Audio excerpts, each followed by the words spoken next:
De Los Angeles aux abîmes ou de Pointe-à-Pitre à la rue des Rosiers, c'est d'ailleurs le sous-titre du dernier livre de l'écrivain Daniel Radford. Bonjour. Bonjour.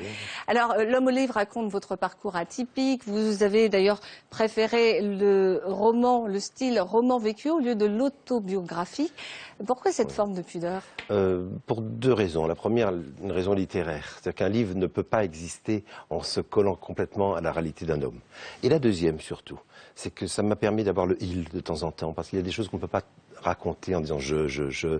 Puis l'éditeur, si je dis je suis l'ami d'Elie Wiesel, je suis l'ami de... C'était mon travail, d'Édouard Glissant.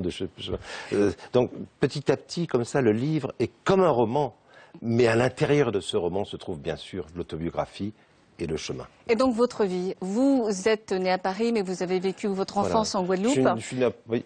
Votre grand-père, vous avez découvert un jour que votre grand-père était juif. Est-ce que ça a été votre départ de ce long cheminement? Est-ce que c'était un déclic pour vous? Je suis né à Paris par hasard. C'est-à-dire que c'était entre deux transatlantiques. Vous savez, le Flandre et les Antilles faisaient les allers-retours. Moi, mes frères étaient malades. C'est comme ça que je suis né à Paris. En revanche, mon grand-père, le fait qu'il soit juif, n'a pas été le déclencheur. Parce qu'il se disait aussi Caraïbes, il se disait aussi descendant de l'Orénoque. Et toute la famille était fière de cela plutôt que le judaïsme par lui-même. C'est dans mon métier, en tant qu'éditeur, les livres m'ont amené au livre. C'est-à-dire qu'en cherchant comme ça ces questionnements d'hommes à travers les autres, je suis tombé sur la Bible. Et la Bible, j'ai trouvé, c'est un livre extraordinaire, mais en même temps avec plein de questions. Alors, votre famille est catholique. Hein. Quand vous étiez en Guadeloupe, vous habitiez à côté d'une synagogue. Oui. C'est quand même. Oui, on nous habitions juste en face de la synagogue. Et le voisin au-dessus était un juif complètement croyant et qui faisait ses prières au-dessus de notre tête. Et vous n'aviez jamais été attiré par cette religion? Non, parce que la littérature en général m'intéressait, la poésie, la philosophie. Et donc, c'est vraiment dans un autre moment de ma vie que le judaïsme est apparu. Et du coup, mon grand-père, avec son béret sur la tête, et il ressemble à Emmanuel Berle ou à n'importe quel écrivain, Edmond Jabès, du coup, ce grand-père-là, qui s'appelle Papa Roro, s'est mis à prendre une réalité tout autre. Et je lui en ai parlé d'ailleurs avant qu'il soit... Alors dans votre livre, vous alternez narration et passages bibliques. Est-ce que vous ne craignez pas de vous couper un peu de votre lecteur? Il était très difficile pour moi. De vos lecteurs? Oui, oui. Il était très difficile pour moi de parler de conversion ou de retour à Dieu, parce qu'il ne faut pas oublier, la conversion c'est un retour à Dieu, sans passer par la voie des autres.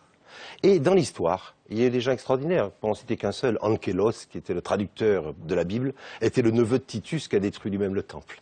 Et donc je raconte à l'intérieur de ce livre aussi leurs histoires. Et leurs histoires, en fait, racontées, racontent mon histoire. Ce qui me permet encore d'avoir une espèce, non pas de distance, mais un amour profond. Comment ils ont réussi ce chemin et comment finalement moi je suis arrivé à ce chemin. Et la part antillaise dans ce livre est énorme parce que bien sûr toute l'enfance, toutes les références. Au fond, l'homme au livre et la question est-ce qu'on peut devenir un autre tout en restant soi-même? Et la réponse, je pense que c'est oui. Et les Antilles, au contraire, un amour profond, notamment pour la nature, un amour profond pour ma famille, pour le peuple antillais, et pour la culture antillaise. Vous savez, j'ai écrit le poète d'aujourd'hui sur Édouard Glissant. Je suis très attaché, bien sûr, à Alors, une dernière question, pour être assez rapide. Vous avez, dans ce livre, posé une question. Est-ce que vous avez la réponse à cette question qui est, je cite, « Pourquoi ne m'as-tu pas fait naître juif ?» Oui, la réponse est très simple, c'est parce qu'en fait, il y a plusieurs portes pour arriver vers la foi, et que toutes ces portes, au fond, Dieu les choisit au départ pour chaque homme. Et ce chemin était long, ce chemin était difficile. Mais maintenant, je vois, quand je donne un cours à des jeunes rabbins, ou je donne des leçons à des jeunes élèves, ben, je vois que ce terreau culturel, cette profondeur littéraire, me sert énormément aujourd'hui. Vous êtes devenu rabbin aussi? Je suis devenu rabbin, oui.